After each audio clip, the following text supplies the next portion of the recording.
right, happy weekend to all. Welcome to the program that analyzes the week that was and helps position you for the week ahead. I'm Maria Bartiromo.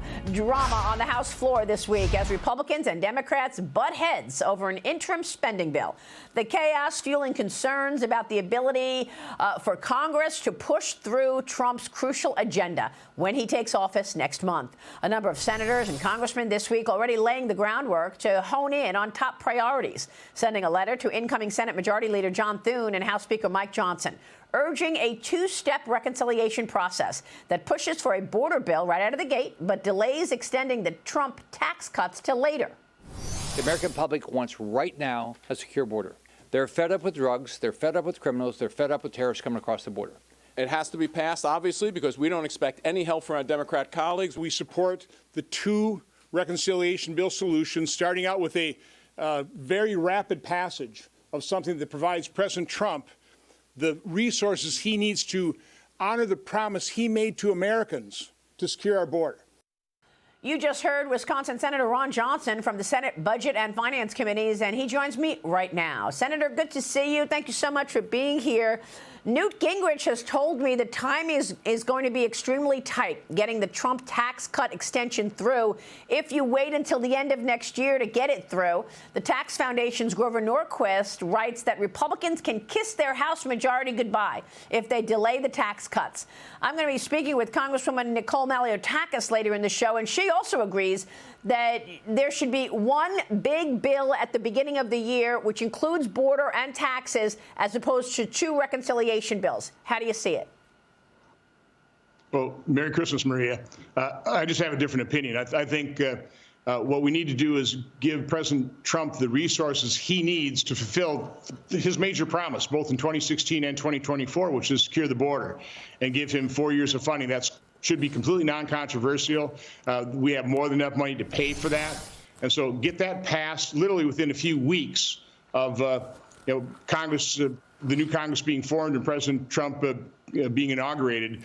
And then the tax package is going to take more time. I don't want to just continue. I just don't want to extend the current complex tax system. We have till the beginning of 2026 to do it.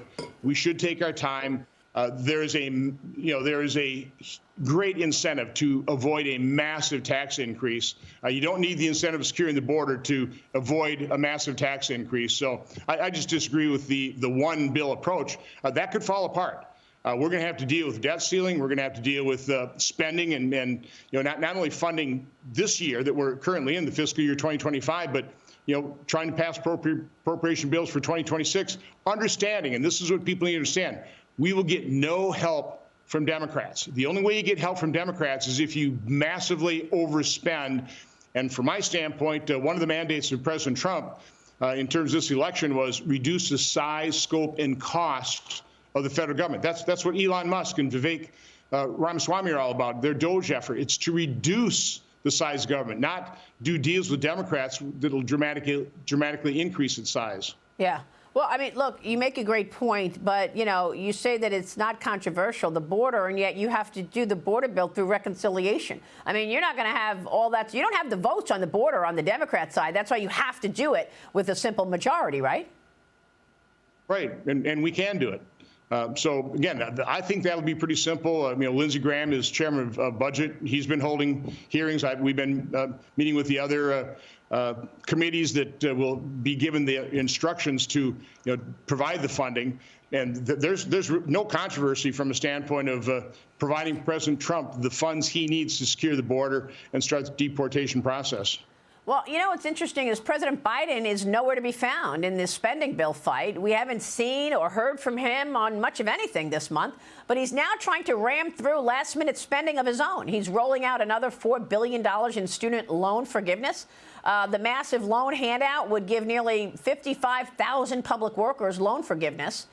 He's doing a lot of things as he walks out the door, and yet he's nowhere to be found on these important spending issues.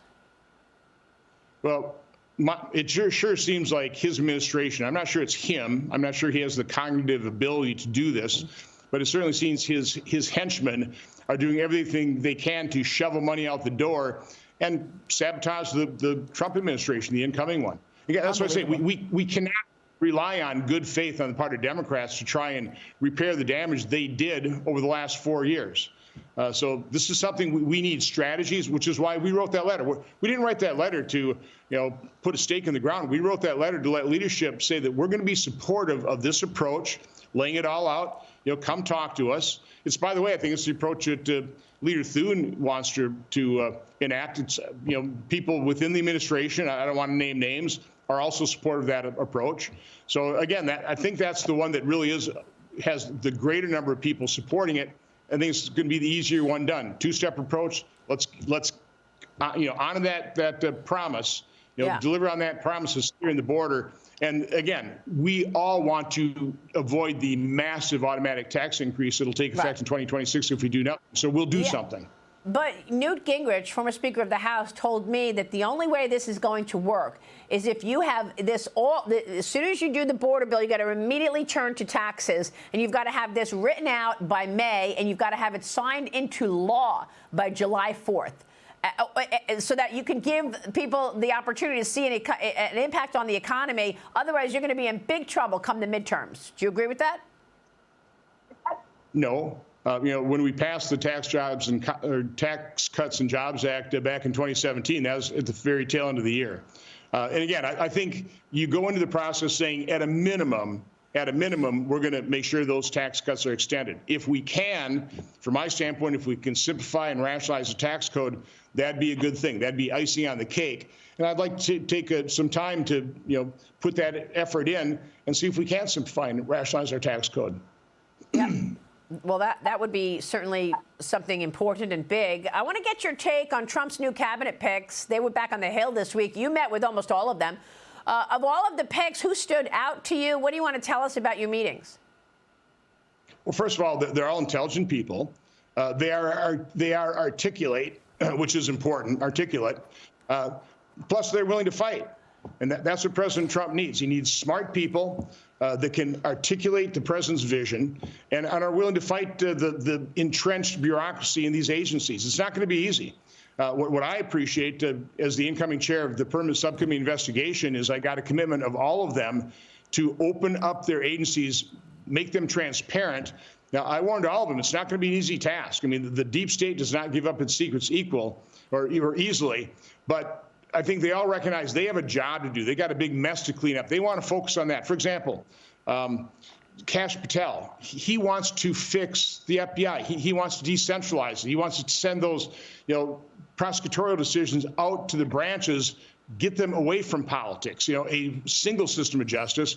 And he's happy to allow the oversight, the look back, in Congress's hands. Give us the documents we need. If we see, for example, potential criminal activity, then we can refer that to the Justice Department. So, what Trump said, his retribution will be success.